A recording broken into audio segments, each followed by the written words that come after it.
Plaintiff जब कभी भी एक्शन ब्रॉड करता है डिफेंडेंट के अगेंस्ट और टॉर्ट के जितने भी एलिमेंट्स हैं वो सारे फुलफिल हो जाते हैं तो डिफेंडेंट लायबल होगा। लेकिन कुछ सिचुएशंस आते हैं जहाँ पे डिफेंडेंट लायबल नहीं होगा, उसे ही कहते हैं जनरल डिफेंस। जैसे फॉर एग्जांपल, अगर अगर प्लेंटिफ कहता है कि डिफेंडेंट ने ट्रेसपास किया तो डिफेंडेंट ये डिफेंस ले सकता है कंसेंट का, कि उसने मुझे प्लेंटिफ ने मुझे कंसेंट दिया था कि आओ मेरे घर पे, उसने इनविटेशन दिया था। ये कंसेंट का डिफेंस लिया जा सकता है। तो इस वीडियो में हम लोग ऐसे ही एक डिफेंस के बारे में पढ़ेंगे जो है volenti non fit injuria. Volenti non fit injuria का मीनिंग होता है कि अगर कोई पर्सन कंसेंट देता है कि उसके अगेंस्ट में इंजरी किया जा सकता है तो ऐसे सिचुएशन में जो डिफेंडेंट होगा वो लायबल नहीं होगा।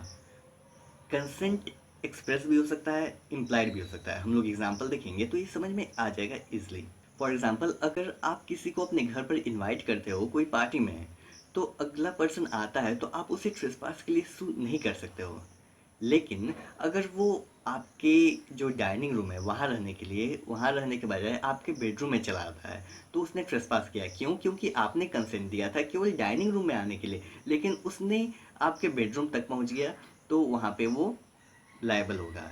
वहीं दूसरी तरफ दूसरी एग्जांपल हम लोग देखते हैं, जैसे फॉर एग्जांपल जो सर्जरी होता है, ऑपरेशन होता है, वहाँ पे भी हम लोग कंसेंट दिए होते हैं कि वो अगला हमें हार्म कर सकता है। अगला जो डॉक्टर है, जो सर्जन है, हार्म इन द सेंस कि जो भी बीमारी है, जैसे फॉर एग्जांपल अगर कोई लंग्स का बीमारी है तो वो चीर फाड़ हमारे बॉडी को कर सकता है, तो वो तो इंजरी हो रहा है, लेकिन हमने उसे कंसेंट दिया है तो वहाँ पे डॉक्टर लायबल नहीं होगा, उसे हम लोग सू नहीं कर सकते हैं कि वो हमें इंजरी प्रोवाइड किया। लेकिन अगर मैं उसके यहाँ आया हूँ लंग्स के ऑपरेशन के लिए और वो मेरा किडनी का ऑपरेशन कर देता है, मेडिकल नेग्लिजेंस कर देता है, तो वहाँ पे वो लायबल होगा। वहाँ पे ये डिफेंस प्लीड नहीं कर सकता है कि आपने तो कंसेंट दिया था। तो ये है वॉलेंटी नॉन फिट इंजूरिया। कहने का मतलब ये है कि हार्म उतना ही सफ़र किया जा सकता है जितना का कंसेंट दिया गया है। जो सर्जरी का मैं एग्जांपल दिया हूँ उसमें मैंने कंसेंट दिया है कि केवल मेरा जो लंग्स है या किडनी जो कोई भी है उसका ऑपरेशन करने तक उतना ही कंसेंट दिया है। लेकिन अगर अगला मेडिकल नेग्लिजेंस कर देता है, मेरा ऑपरेशन करता है और उसमें कुछ सीजर छोड़ देता है या कॉटन छोड़ देता है या कोई भी चीज़ छोड़ देता है, तो वो मेडिकल नेग्लिजेंस हुआ, उसका मैंने कंसेंट नहीं दिया था, तो अगला लायबल होगा। 1932 का एक केस है, Hall versus Brooklands Auto Racing club.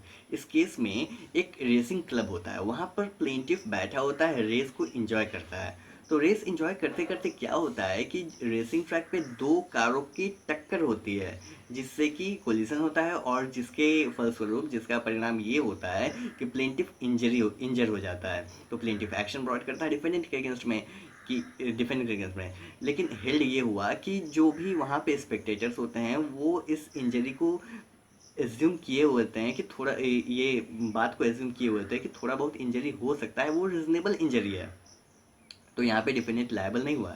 जैसे एग्जांपल में देखिए कि जो गेम्स होते हैं, क्रिकेट हो गया, हॉकी हो गया, फुटबॉल हो गया, कोई भी गेम हो गया, तो वहाँ पे रीजनेबल चोट लगने की, रीजनेबल इंजरी होने का खतरा रहता है, तो वहाँ पे अदर प्लेयर जो चोट पहुँचाया वो लायबल नहीं होगा। लेकिन तब तक लायबल नहीं होगा जब तक वो अगर फेयर प्ले कर रहा है, अच्छे से खेल रहा है, लॉफुली खेल रहा है, तो वो लायबल नहीं होगा। लेकिन अनलॉफुली खेल रहा है, जानबूझकर उसने हिट किया बॉडी को, मतलब प्लेंटिफ को जानबूझकर हिट किया, तो वहाँ पर वो लायबल होगा। अगला केस है 1975 का, पद्मावती वर्सेस दुगा नाइका। इस केस में एक जीप होता है, जीप ड्राइवर होता है, उस जीप में दो स्ट्रेंजर्स आकर बैठ जाते हैं, अपने कंसेंट से, अपने खुद से आकर बैठ जाते हैं कहीं जाने के लिए। जाते जाते सफ़र के दौरान में क्या होता है कि जो चक्का का, जीप का जो आगे के दो चक्के होते हैं उसका नट बोल्ट थोड़ा से ढीले होते हैं और वो निकल जाता है और एक्सीडेंट हो जाता है, तो जिसके तहत में जो दो स्ट्रेंजर्स होते हैं उन्हें इंजरी हो जाता है। तो हेल्ड ये हुआ कि जो जीप ड्राइवर है, डिपेंडेंट है या मास्टर है, वो दोनों लायबल नहीं होगा। क्यों? क्योंकि पहला नंबर की ये एक्सीडेंट है, ये नॉर्मल सी बात है, अगर हम लोग रोड पे चल रहे हैं तो ये एज्यूम कर सकते हैं, किया जा सकता है कि एक्सीडेंट होने की संभावना है। और दूसरी बात कि दो जो स्ट्रेंजर्स थे वो अपने खुद के वॉलेंट्रली जीप में लिफ्ट लिए थे, इसीलिए ना डिफेंडेंट यानी ना जो जीप ड्राइवर है वो लायबल हुआ और ना ही मास्टर लायबल हुआ। देखिए हम लोग जो कंसेंट की बात कर रहे हैं कि वॉलेंटी नॉन फिट इंजूरिया में कंसेंट एक इम्पॉर्टेंट रोल प्ले करता है, कंसेंट होना चाहिए। तो ये जो कंसेंट है ये फ्री कंसेंट की बात होती है। अगर कंसेंट फोर्स से लिया गया है, कंपल्सन से लिया गया है या फ्रॉडुलेंटली लिया गया है या किसी भी अन्य तरीके से लिया गया है जो फ्री कंसेंट नहीं है, तो वहाँ पे ये जो डिफेंस है वॉलेंटी नॉन फिट इंजूरिया ये डिफेंस नहीं लागू होगा। 1998 का एक केस है लक्ष्मी राजन वर्सेस मालर हॉस्पिटल लिमिटेड। इस केस में जो प्लेंटिफ होती है उसे ब्रेस्ट में कुछ प्रॉब्लम होता है तो वो सर्जरी के लिए हॉस्पिटल में आती है। सर्जरी के लिए किसके लिए आती है? अपने ब्रेस्ट के लिए। लेकिन सर्जरी में डॉक्टर्स ने क्या किया, उसका यूट्रस निकाल दिया। तो यहाँ पर उसने कंसेंट दिया कि उसे ब्रेस्ट प्रॉब्लम है तो ब्रेस्ट का वो सर्जरी होना है, लेकिन उसका यूट्रस से क्या संबंध है? जो डॉक्टरों ने मेडिकल नेग्लिजेंस किया और उसका यूट्रस निकाल दिया। तो हेल्ड ये हुआ कि ये एक मेडिकल नेग्लिजेंस है और यहाँ पे जो डिफेंडेंट्स है, हॉस्पिटल है, डॉक्टर्स हैं, वो लायबल होंगे। वॉलेंटी नॉन फिट इंजूरिया का डिफेंस लागू होने के लिए दो इम्पॉर्टेंट पॉइंट ज़रूरी है।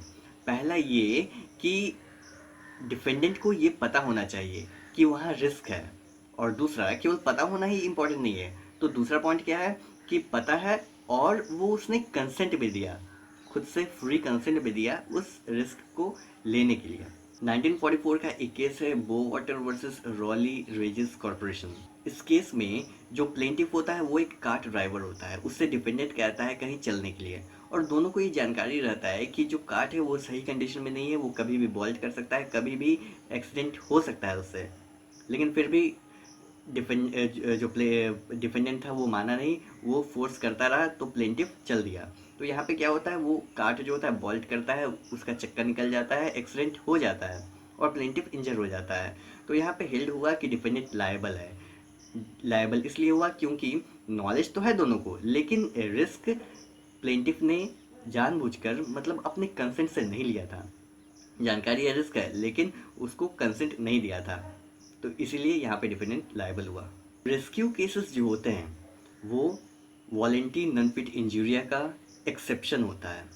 कहने का मतलब ये है कि वहाँ पर नॉलेज भी होता है और कंसेंट भी होता है, लेकिन फिर भी volenti non fit injuria plead नहीं किया जा सकता है, ये एक्सेप्शन है। एक केस देखते हैं, ये पॉइंट क्लियर हो जाएगा। केस है 1935 का हेन्स वर्सेस हार्वुड। इस केस में जो डिफेंडेंट होता है वो दो घोड़े को रास्ते में रख देता है।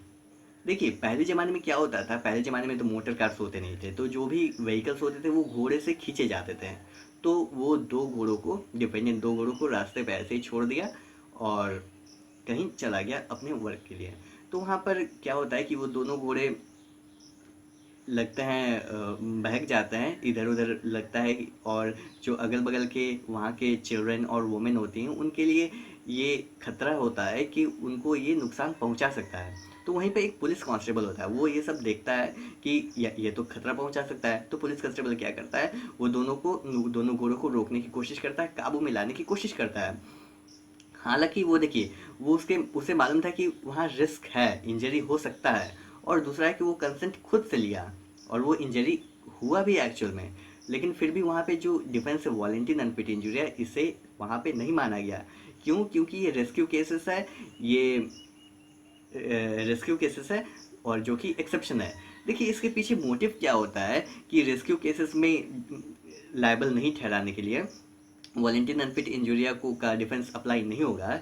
ये इसलिए क्योंकि देखिए जो अगला बंदा है वो तो एक रेस्क्यू भी कर रहा है, उसका कोई ये जिम्मेवारी नहीं है, उसकी कोई रिस्पॉन्सिबिलिटी नहीं है कि वो बचाए किसी को। फॉर एग्जाम्पल घर में आग लग गया, तो किसी दूसरे के घर में आग लग गया तो किसी पड़ोसी का तो जिम्मेवारी नहीं है, मतलब लीगल जिम्मेवारी तो नहीं है, मोरल जिम्मेवारी है, मोरल ड्यूटी है, लेकिन लीगल कोई ड्यूटी नहीं है कि आग लग गया तो जाके बचाओगे। अगला बचाता भी है और उसे कंपेंसेशन भी नहीं मिलेगा तो क्यों बचाएगा अगला? इसीलिए ऐसे ऐसे सिचुएशन में जो डिफेंस है वॉलेंटी नॉन फिट इंजूरिया, इसे नहीं माना जाता है, इसे रेस्क्यू केसेस को इसका एक्सेप्शन माना जाता है।